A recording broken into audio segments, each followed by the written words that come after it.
diversidade humana sempre existiu e a história revela os percalços da difícil convivência entre os diferentes. Hoje, numa sociedade democrática que pressupõe liberdade e igualdade de direitos, existe efetivamente interação e integração na diversidade? O que nos leva a classificar pessoas, produzir hierarquias e diferentes atribuições de valor? Esta série do Café Filosófico traz reflexões sobre discriminação e preconceitos ainda muito arraigados, seja nas relações raciais, nas questões de identidade de gênero ou no descaso coletivo em relação às pessoas com deficiência. E nos leva a rever as noções de normal e patológico, de certo e de errado, na busca do valor das diferenças em um mundo compartilhado. Nós que estamos, de certa forma, de fora, não somos negros no Brasil, não somos deficientes no Brasil e não somos transexuais, etc., nós precisamos ouvir das próprias pessoas que vivem essas condições e têm essas identidades e os conflitos inerentes a elas numa sociedade como a nossa, a sociedade que nós nos acostumamos a chamar de democracia racial, que eu me acostumei a pensar durante muito tempo que não continha o veneno do racismo. A questão racial no Brasil ela tem peculiaridades. Ela não é a mesma que ocorre nos Estados Unidos. Ela não é a mesma que ocorre na Europa. Ela não é a mesma que acontece nos países africanos. Há características da cultura brasileira que moldam de uma forma diferente o problema do racismo em nosso país. E é importante que a gente tematize, pense isso para poder avançar nessa questão. O que significa ser negro em nosso país? O que de fato há por trás da imagem da democracia racial brasileira? Se um dia a sociedade se baseou em teorias como a da superioridade das raças para classificar as pessoas e se arrogar o direito de escravizar ou eliminar um povo ou uma raça, hoje isso é considerado inadmissível. Os negros foram aprisionados, exilados de sua pátria africana e condenados à escravidão durante séculos por diversas sociedades em todo o mundo. No Brasil, ela existiu até o final do século XIX. Hoje, a escravidão, seja ela qual for, é considerada um ato repulsivo e intolerável. Mas os vestígios deixados por ela ao longo da história estão espalhados por aí. Exclusão, preconceito, discriminação, racismo são algumas das realidades enfrentadas até hoje no Brasil. Discutir a respeito e rever nossa história é um dos caminhos para mudar essa realidade. Antes de entrar propriamente no tema, eu quero fazer duas notas de rodapé. Uma delas em relação à perspectiva. Quem está falando aqui é um negro.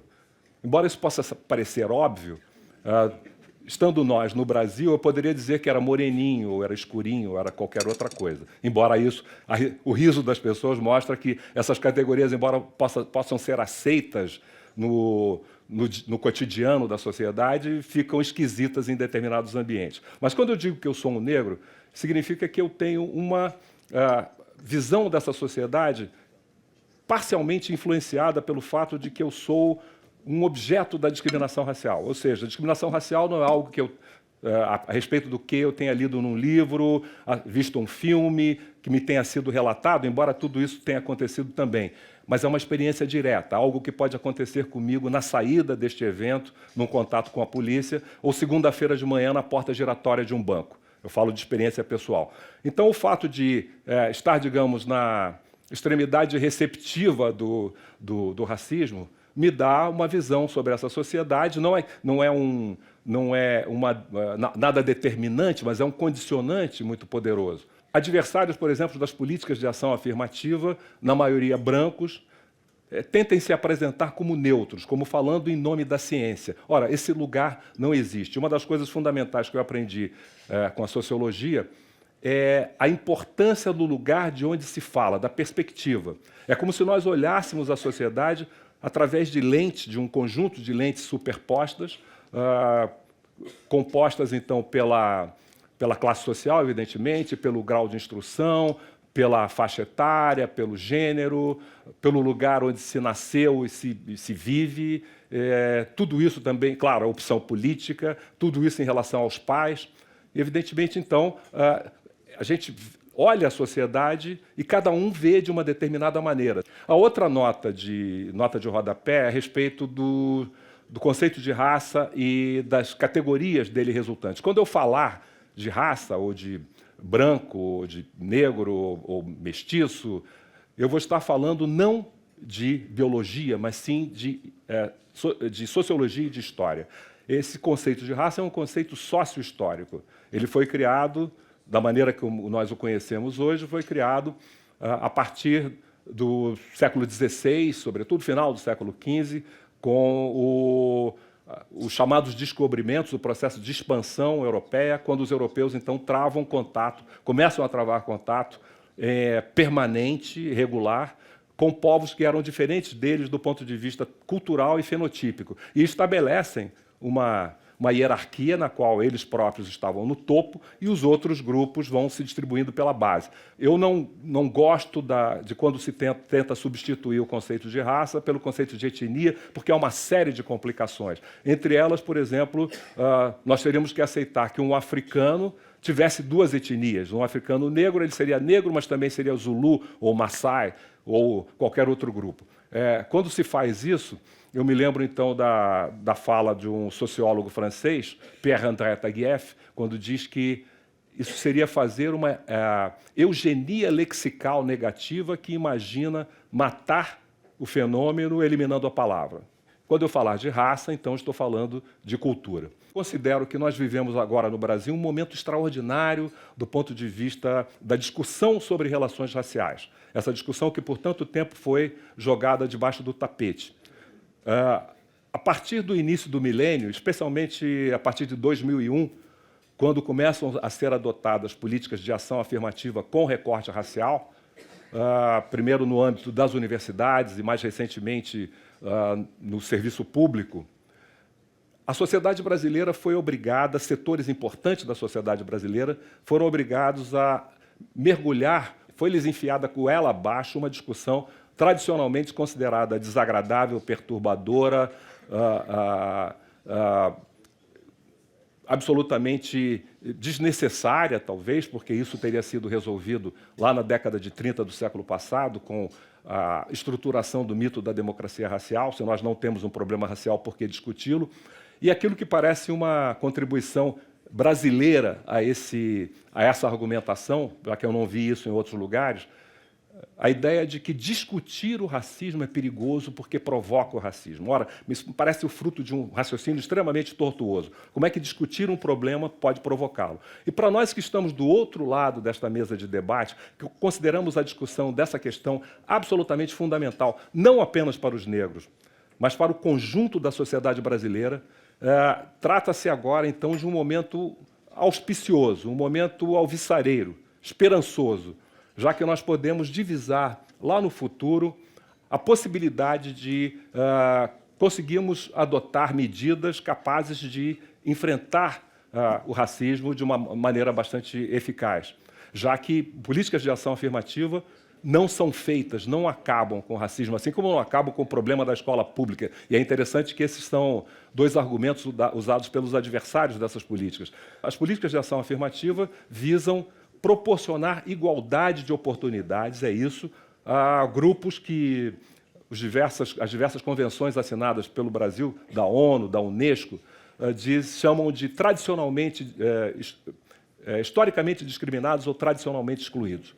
E, de uma certa forma, isso está sendo obtido, graças a elas, milhares de jovens negros e pobres têm tido a oportunidade, pelo menos, de sonhar em frequentar universidades públicas de qualidade. Mas eu digo que o principal efeito dessas políticas tem sido exatamente produzir esse debate.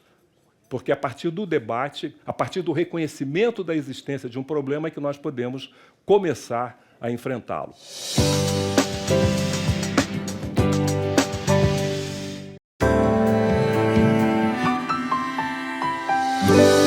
Durante algum tempo, e para alguns até os dias de hoje, vigorou a imagem de um Brasil como um país sem racismo. O movimento negro brasileiro, entre outras ações de protesto, parecem apontar que não é bem assim. As medidas políticas de ação afirmativa são voltadas a grupos que foram ou ainda são discriminados pela exclusão social, como, por exemplo, a Lei da Igualdade Racial ou das cotas nas universidades públicas, que abrem oportunidades para uma maior igualdade social. Tais ações e leis trouxeram à tona inflamadas discussões sobre importantes questões como o racismo. A discussão sobre raça, como eu disse antes, jogada debaixo do tapete, hoje está presente nos talk shows de rádio e televisão, nas reportagens e editoriais dos jornais, dos grandes jornais, normalmente com uma posição reacionária, nas novelas, e faz parte hoje do debate público. É, de uma certa forma, como se nós tivéssemos retornado no tempo, a meados do século XIX, quando essa discussão também ganha a sociedade, a partir daqueles segmentos mais antenados da intelectualidade e da área política, que percebiam duas coisas importantes e inevitáveis. Primeiro, a abolição da escravatura. A abolição da escravatura viria, inevitavelmente, como resultado da Revolução Industrial. A Revolução Industrial trazia não apenas alterações nas formas de produção, mas trazia, fundamentalmente, a necessidade de ampliação dos mercados consumidores. E aí a gente vai entender por que a Inglaterra, que foi o primeiro país a deslanchar a Revolução Industrial, pressiona o Brasil, primeiro a acabar com o tráfico e depois a abolir a escravatura, o que resulta também, entre outras coisas, nas chamadas leis para inglês ver, na lei dos sexagenários, que era uma coisa muito interessante, os escravos com mais de 60 anos seriam libertados numa época em que a expectativa de vida no Brasil não chegava a 40.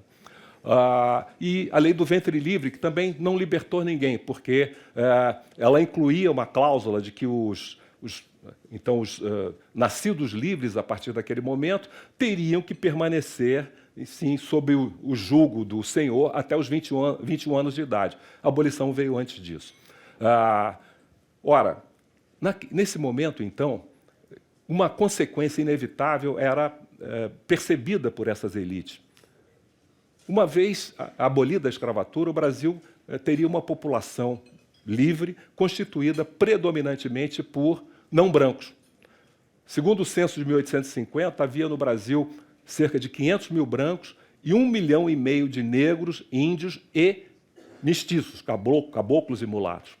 Ora, isso numa época em que as ideias predominantes eram aquelas que nós hoje chamaríamos de racistas. Eu digo nós hoje chamaríamos, porque naquela época esse termo sequer existia. Eram as ideias das ciências humanas e sociais, mas também da biologia e da medicina, pela qual a espécie humana se dividia em raças, raças que poderiam ser facilmente identificadas a partir do fenótipo e da cultura, e não apenas isso, estruturadas, então, de uma forma que os brancos ficavam no topo e os outros grupos se distribuíam pela base. Mas pior do que isso, no caso do Brasil e da América Latina em geral, para alguns desses teóricos racistas, que eu chamaria de os teóricos do racismo radical, apenas para fazer uma diferenciação, pior do que o negro e pior do que o índio era o mestiço. O mestiço era um ser degenerado que tenderia a desaparecer na competição com os mais aptos, que seriam os brancos. Ora, esse era um problema muito grande para o Brasil, para a América Latina de maneira geral, não apenas pelo grande contingente de mestiços, mas pelo fato de que na própria elite desses países, havia pessoas de ascendência divisível, ascendência negra e indígena. Isso causou, então, algo que eu chamaria de um pessimismo racial. O próprio Conde de Gobineau, que era amigo íntimo de Dom Pedro II, embaixador da França no Brasil, dizia que o Brasil não teria futuro em função dessa mestiçagem. Ora, não à toa, apareceu, então, nessa época, o que eu chamo de um racismo alternativo, moderado, entre aspas, cheio de aspas. A ideia de que, não, os mestiços não eram todos inferiores. Havia dois tipos de mestiços. O mestiço superior, mais próximo do branco, do ponto de vista cultural e fenotípico, que tenderia a ser absorvido, assimilado, e o mestiço inferior, mais próximo do negro de indígena, e esse sim desapareceria. Essa visão que eu chamei de moderada acabou predominando, e ela foi expressa claramente em 1911, no Congresso Mundial das Raças, realizado em Londres, pelo representante brasileiro, João Batista de Lacerda, que disse com todas as letras, num texto escrito em francês, que era o inglês da época, Sur le métis au Brésil, sobre mestiço no Brasil, que o Brasil estava resolvendo esse problema do negro, era como se dizia, o problema do negro, pela via da miscigenação, e que dentro de 100 anos não haveria mais negros no Brasil. Ora, é interessante que todo esse ideário racista não tivesse impedido que surgisse no Brasil, que se construísse no Brasil, uma autoimagem extremamente contraditória em relação a essas ideias. A visão de que o Brasil seria uma espécie de paraíso racial, uma sociedade caracterizada pela ausência de atritos entre as raças, uma sociedade em que os negros seriam tratados de maneira humana, etc., etc. Ora, é interessante perceber que essa ideia foi construída em grande parte por comparação com os Estados Unidos, que eram vistos como o paradigma, então, da intolerância, não se usava esse termo, mas da crueldade nessa época, né? Isso porque nós, no Brasil, não tínhamos aquelas formas mais cruéis e humilhantes de discriminação racial que se haviam desenvolvido nos Estados Unidos, não existiram desde sempre, se desenvolveram nos Estados Unidos a partir da derrota do Sul na Guerra da Secessão, num processo em que, segundo o historiador americano Anthony Marks, os negros foram oferecidos em holocausto à unidade dos brancos, ou seja, o governo central fechou os olhos, lavou as mãos e permitiu que no sul dos Estados Unidos aparecesse, então, a segregação por lei, que acabou sendo consagrada pela Suprema Corte com a doutrina dos separados mais iguais, o linchamento de negros, com a polícia dando as costas, as milícias racistas, como a Ku Klux Klan, a John Birch Society e outras, a proibição do casamento interracial e aquela norma que é singularmente americana, que não existiu nem na Alemanha nazista e nem na África do Sul do Apartheid, que era a One Drop Rule, a regra de uma gota de sangue. A One Drop Rule, regra de uma gota, foi uma lei dos Estados Unidos que discriminava qualquer americano que tivesse algum grau de ancestralidade africana, ameríndia, asiática ou não europeia. Bastava uma gota de sangue não branca para que a pessoa se enquadrasse na lei.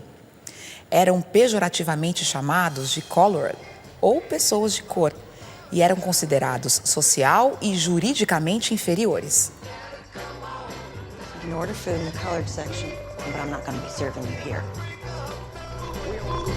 You need to be sitting in the colored seating. This is not for you. You cannot be served here. You need to do as you're told and sit in your place. Get up, monkey. What is this? Listening to us? What's that white coat? Get up. Get up. What are you What are you, stupid? You're a nigger lover? Get me! Look at me! Disrespect your monkey. Come on.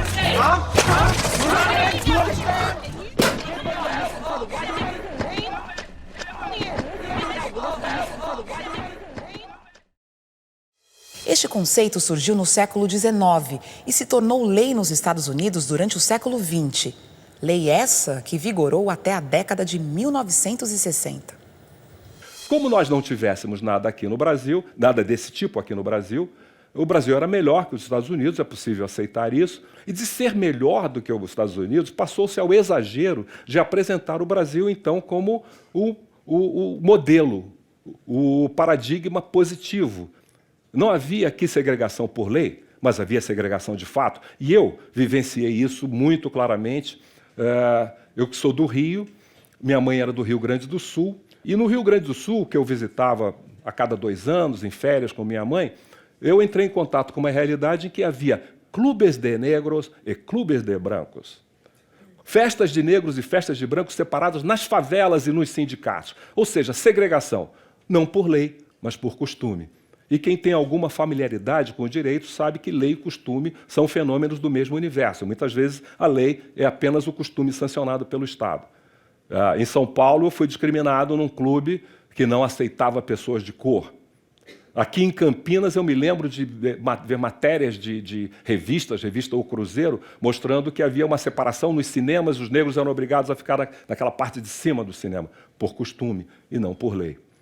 Então era preciso fechar os olhos a isso tudo para a gente poder construir essa autoimagem positiva, que eu digo sem medo de exagero, está no próprio DNA da identidade nacional brasileira, essa comparação positiva com os Estados Unidos. Se considerarmos que um dos eixos dessa identidade nacional, dessa ideologia, é o mito da democracia racial, construído em grande parte por comparação com os Estados Unidos, como eu mostrei, e há uma ampla bibliografia a respeito. E é interessante notar que se isso aconteceu aqui, se no Brasil isso funcionou dessa forma, fortalecendo essa identidade nacional a partir de uma fantasia, isso também funcionou nos Estados Unidos de uma outra forma. Existe um livro de um historiador americano chamado David Hallwig. O título é African Americans Reflections on Brazil's Racial Paradise. Reflexões de afro-americanos sobre o paraíso racial, entre aspas, brasileiro.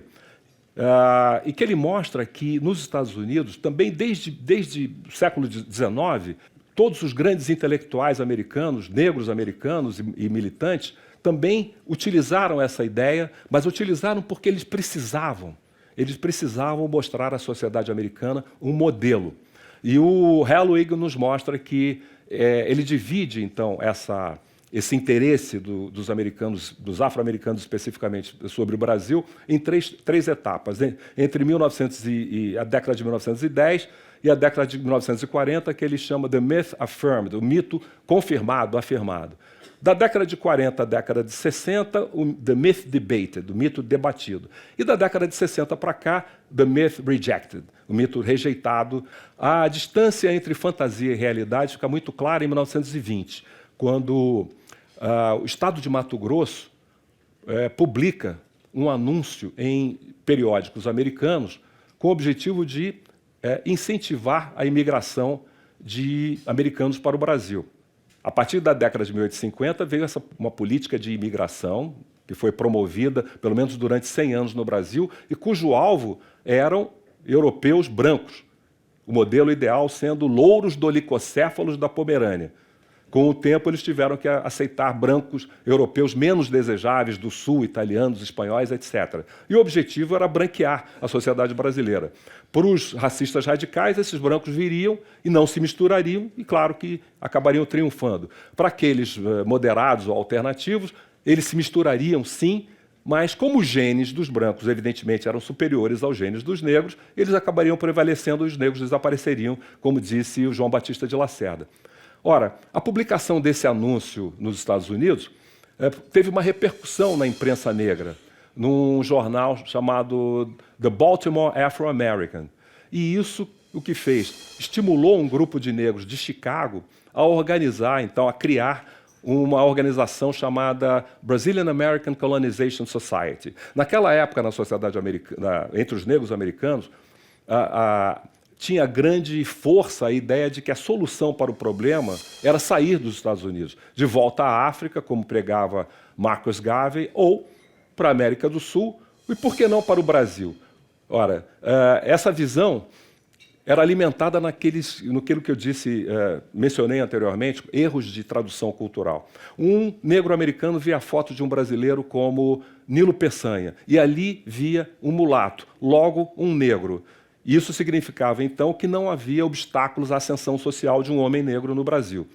Ora, o erro, primeiro que nem todos os brasileiros, e eu creio que a maioria dos brasileiros, talvez no Sul, vissem assim, mas a maioria não veria Nilo Peçanha como mulato. E mesmo que visse como mulato, o mulato não significava necessariamente um negro. Quando a notícia chegou ao Brasil de que um grupo de afro-americanos negros americanos estavam tentando vir para o Brasil, isso provocou um choque artigos publicados no jornal, mas nós estamos acabando com esse problema pela miscigenação e vão vir mais deles. Projetos de lei foram apresentados no Congresso brasileiro para evitar aquela catástrofe, mas o Itamaraty foi muito mais rápido e eficiente. Uma ordem secreta foi enviada à embaixada e aos consulados brasileiros nos Estados Unidos para que não dessem vistos aquelas pessoas, que protestaram. Nós estamos sendo discriminados. E a resposta curta e grossa foi que o Brasil é um país autônomo e nós temos o direito de determinar quem pode e quem não pode vir para cá. Nenhum dos projetos de lei passou, mas a Constituição de 1934, que é considerada mais racista, porque no seu capítulo sobre educação diz que a educação brasileira deve se basear nos princípios da eugenia, no seu capítulo sobre imigração diz que estabelece uma política de cotas para a imigração, ou seja, só poderiam vir para o Brasil pessoas de uma determinada região, de acordo com uma cota sobre o número de pessoas vindas daquela região para o Brasil nos últimos 50 anos. Isso era uma forma de lidar com esse problema sem entrar diretamente na questão de raça.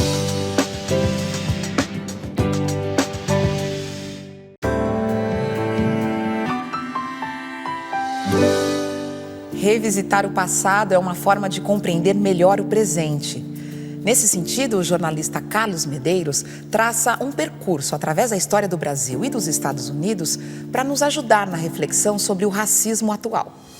Estamos, então, na década de 30, uma década extremamente conturbada, em que havia movimentos sociais importantes, tanto à direita quanto à esquerda, movimento comunista, movimento fascista, integralista.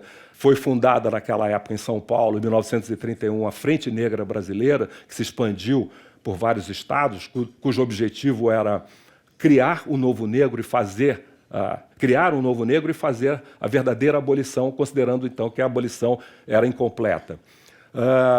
E nessa época, exatamente nessa época, surge a obra de Gilberto Freire, que é um divisor de águas nessa discussão. De uma certa forma, ela acaba com a discussão. Eu costumo dizer que a obra de Freire é uma espécie de consiste num avanço paralisante. E eu explico esse aparente paradoxo. Um avanço porque Freire afirmava que os negros não eram inferiores do ponto de vista biológico, que eles poderiam ser assimilados ao mainstream, à sociedade branca dominante. Mas, ao mesmo tempo, Freire afirmava e estruturava, então, a noção da excepcionalidade brasileira do ponto de vista da questão de raça, ou seja, uma sociedade que seria caracterizada pela harmonia racial. Ora, as ideias de Freire chegam num momento em que o Estado Novo percebe a necessidade de dar uma conclusão ao processo de construção da identidade nacional. E elas, se vocês me permitem, o clichê cai como uma luva para as necessidades do Estado Novo. Elas começam a ser adotadas pelo Estado, divulgadas pelos meios de comunicação, ensinadas nas escolas e transformam-se naquilo que o intelectual italiano Antonio Gramsci chamava de senso comum. O senso comum de uma sociedade consistindo nas ideias das elites capilarizadas para o conjunto da sociedade, que acabam sendo as ideias de todo mundo, aquela repetição. Não temos um problema racial, temos um problema social, como se um problema racial não fosse social, mas temos um problema de classe. Aqui o que conta é a classe. E ela se transforma num grande obstáculo ao avanço, porque se nós não temos um problema, não é preciso fazer nada a respeito.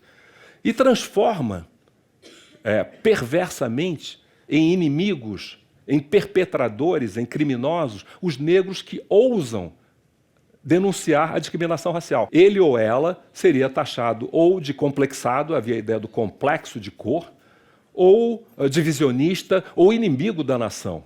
Por muito tempo não foi possível sequer atacar o mito da democracia racial. Mas isso começa a ser feito, pelo menos no âmbito da academia, a partir do início da década de 50, por meio de uma pesquisa, a famosa pesquisa da Unesco, cujo objetivo era mostrar o Brasil como um exemplo de harmonia racial a um mundo traumatizado pelos crimes cometidos em nome da raça, o Holocausto, especificamente na Segunda Guerra Mundial. A conclusão a que se chegou, de maneira geral, é que o Brasil tinha, sim, problemas sérios. Ele podia ser diferente dos Estados Unidos, podia ser diferente da África do Sul, que recentemente havia implantado o regime do apartheid, mas tinha seus próprios problemas e eles eram sérios. Sociólogos, então, convidados pela Unesco a participar da pesquisa, incluíam Florestan Fernandes, Ottaviani, Horaci Nogueira, Fernando Henrique Cardoso, Roger Bastide. No Rio de Janeiro, Luiz Costa Pinto. Na Bahia, Tales de Azevedo. Chega à conclusão de que as diferenças entre Brasil e Estados Unidos, do ponto de vista da questão racial, eram diferenças de grau, não de essência. O outro ponto de contato interessante é se a gente verificar que, em 1951, o Brasil adota a primeira lei contra a discriminação racial, a Lei Afonso Arinos. Aparentemente também uma lei para inglês ver, que continha tantas contradições que nunca pode ser efetivamente aplicada na prática. Em 1960, essa discussão que nunca passou, nunca passou dos limites acadêmicos, ela permaneceu nos limites acadêmicos e ela, de uma certa forma, arrefece, entre outras coisas, porque o regime instaurado em 1964 proscreve a discussão da questão racial. No início da década seguinte, esse panorama começa a se modificar, com a entrada em cena de dois conjuntos de atores, dois novos conjuntos de atores. Um é o movimento negro contemporâneo, um movimento que tem um marco em 1971 com a fundação do Grupo Palmares, em Porto Alegre, e que depois se expande pelo Brasil. Isso era fruto, entre outras coisas, era de dois movimentos que estavam acontecendo fora do Brasil. O movimento de descolonização da África e o movimento negro nos Estados Unidos, que chega com mais força, não porque fosse mais importante que o movimento na África, mas pelo papel central dos Estados Unidos no sistema mundo e, evidentemente, a repercussão maior que tudo que acontece lá tem.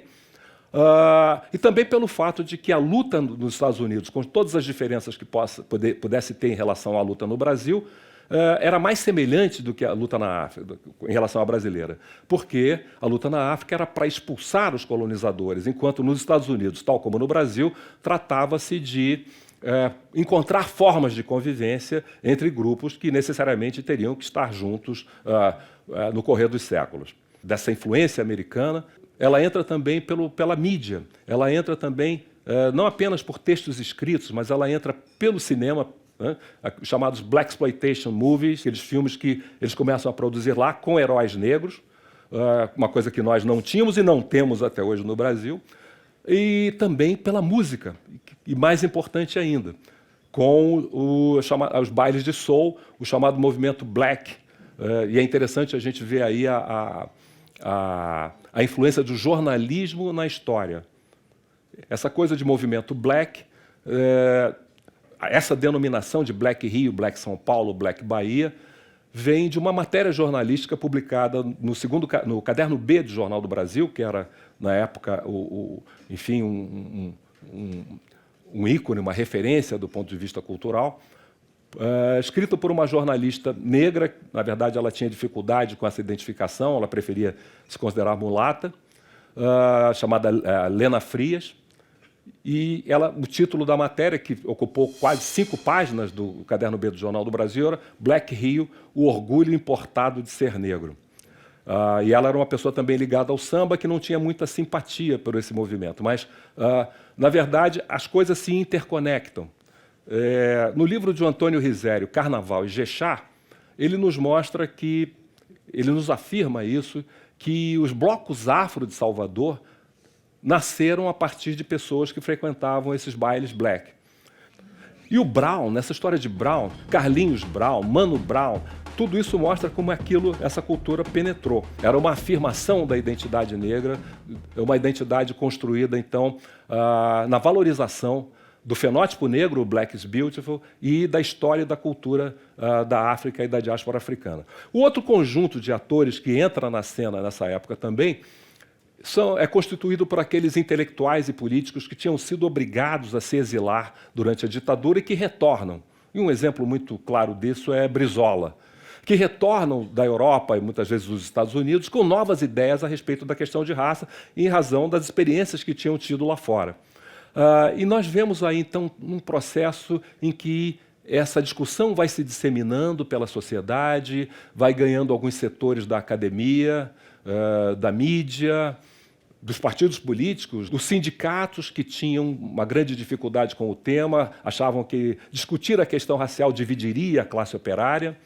E isso vai avançando. Nos anos 80, nós temos os primeiros conselhos, órgãos consultivos, conselhos do negro, no âmbito de municípios, de dezenas de municípios e alguns estados.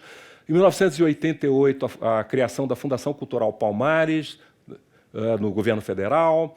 Depois, no início da década de 90, no Rio de Janeiro, segundo o governo Brizola, a criação da Secretaria Extraordinária de Defesa e Promoção das Populações Negras, portanto, um órgão de primeiro escalão. Fernando Henrique, em 1995,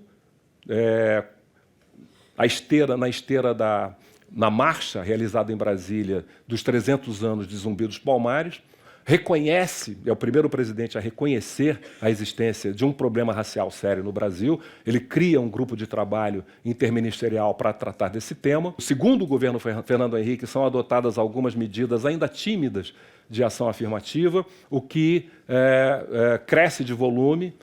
No primeiro governo Lula, cria a CEPIR, Secretaria de Promoção da Igualdade Racial, aprova a Lei 10.639, que é a concretização, enfim, daqueles ideais do início do movimento negro contemporâneo, que modifica o currículo das escolas para incluir a história e a cultura da África e dos afrodescendentes.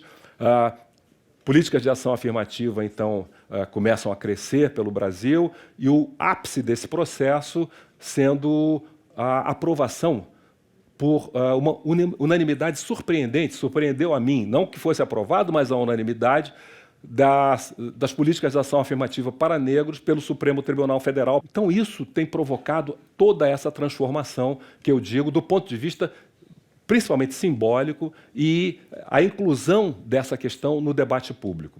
Isso não significa absolutamente que nós tenhamos resolvido o problema ou que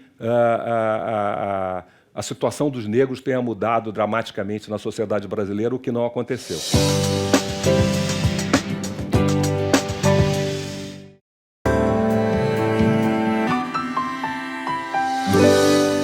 A influência norte-americana sempre esteve presente na sociedade brasileira.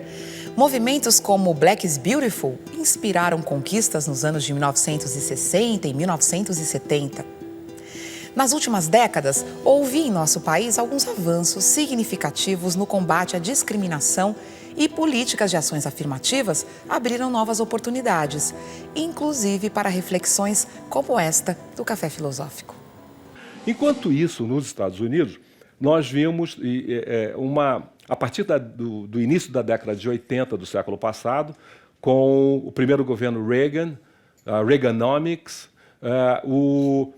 a política americana sendo empurrada para a direita, cada vez mais para a direita, as políticas de ação afirmativa sendo minadas, sendo esvaziadas, num processo que culminou, coisa de 3 anos atrás, quando a Suprema Corte revogou a Lei dos Direitos de Voto, uma lei de 1965, que foi um marco no processo de luta pelos direitos civis, e foi uma lei que impediu estados e municípios americanos de se utilizarem de uma série de mecanismos, como testes de conhecimento, para evitar que os negros se qualificassem como eleitores.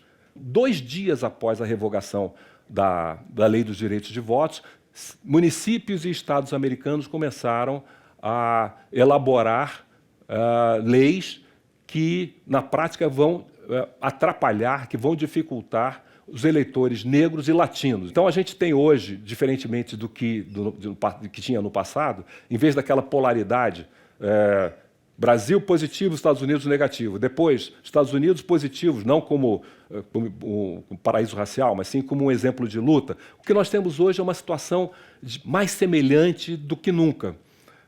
Fala-se de uma americanização da sociedade brasileira, com as políticas de ação afirmativa, o reconhecimento do racismo pelo Estado, a criação de formas de tentar enfrentá-lo. E nos Estados Unidos, uma brasilianização, com o racismo se tornando mais sutil, e o que é um processo que digamos, se torna ainda mais presente, se torna mais importante com o crescimento da comunidade latina. O que eles tiveram lá no norte que nós não tivemos aqui? Como eles tiveram segregação e como eles tiveram a regra de uma gota de sangue, eles tiveram que se unir. Mesmo que questões de classe, questões de tonalidade da pele tivessem peso dentro da comunidade negra, tenham peso dentro da comunidade negra, eles, diante dos brancos, eles estavam unidos e lutaram. Nós somos fragmentados. Eu creio que a ideologia racial brasileira é muito bem sucedida do ponto de vista de nos fragmentar. Nós não conseguimos fazer implementar essas leis e essas medidas porque nós não temos força política.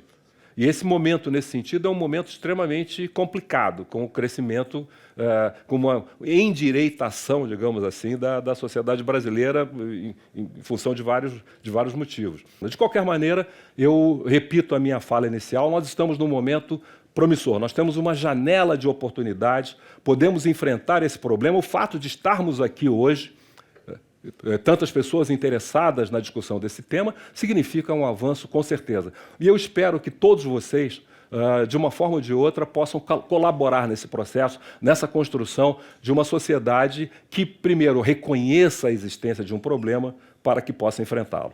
Eu sinto, às vezes, um pouco de exagero da parte dos negros falando sobre esse assunto. É que você falou, quem está na sua pele que sabe o que está sentindo, né? Existe alguma estatística que fala assim, olha, o povo brasileiro é tantos % racista no Brasil? Você fala de pesquisa.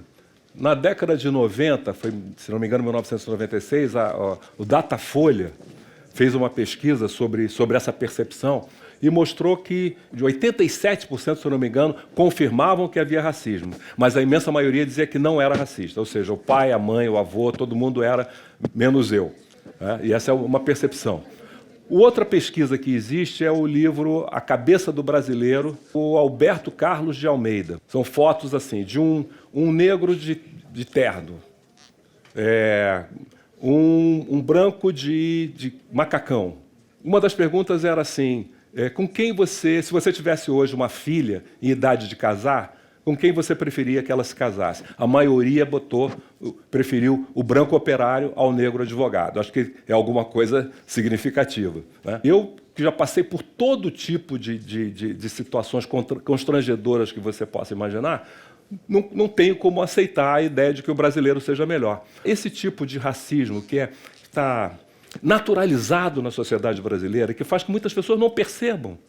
Elas só repetem. Se você perguntar, não, eu não sou racista, mas ela repete aquilo que ela aprendeu em casa. Da mesma forma que minha mãe, a quem eu devo tudo, que como empregada doméstica fez o possível para que eu pudesse ser alguém na vida, minha mãe me ensinava, quando você crescer, você tem que casar com uma mulher branca para melhorar a raça. Ou seja, ela estava falando contra si própria. Mas ela não conseguia perceber isso. É esse o racismo da sociedade brasileira, um racismo naturalizado, que as pessoas praticam e ficam muito chocadas, às vezes, ao serem denunciadas como tal. Eu acho que um grande elemento que a gente tem para trabalhar essa questão nesse momento é a Lei 10.639.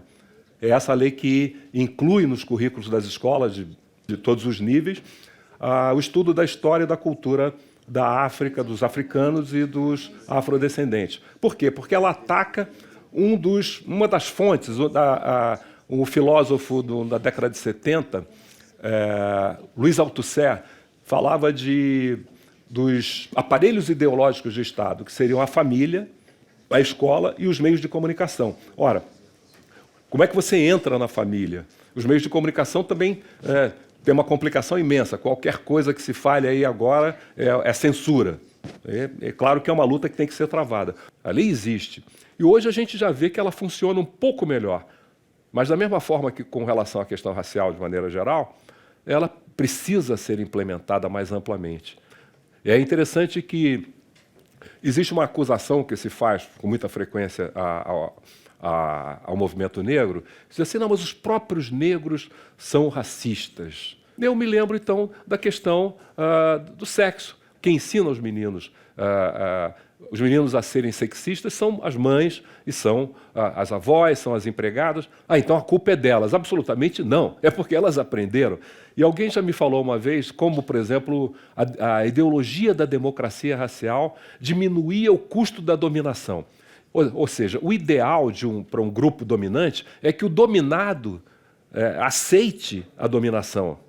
Quando o dominado aceita a dominação, a coisa está perfeita. Então, quando a mulher aceita a dominação e se torna reprodutora daquele discurso, está perfeito. Quando o negro aceita essa dominação e ensina seus filhos a serem submissos, está perfeito. Então, nós temos que quebrar essa cadeia. Nós temos que romper com essa submissão, seja a submissão feminina, a submissão negra, e denunciar e cobrar. E nos organizar para isso e criar as alianças novamente, essa necessidade de a gente contar com outros setores da sociedade para poder avançar. É um pouco genérico, mas eu não consigo imaginar outra coisa. Ao conhecer nossa história, nosso passado, é possível transformar o nosso presente. O conhecimento pode mudar nossa forma de ver o outro e enxergar na diferença a riqueza da diversidade. Esta discussão sobre racismo no Brasil você pode ver completa no site do Instituto CPFL. E o Café Filosófico continua a trazer mais reflexão sobre a diversidade nessa série sobre o valor das diferenças em um mundo compartilhado. Eu gostaria que você abordasse a questão do preconceito no contexto religioso com relação às religiões de influência e origem africanas. Poderíamos avançar muito mais se a gente resolvesse, se a gente conseguisse curar essa ferida exposta que é o racismo. O papel dos brancos é fundamental.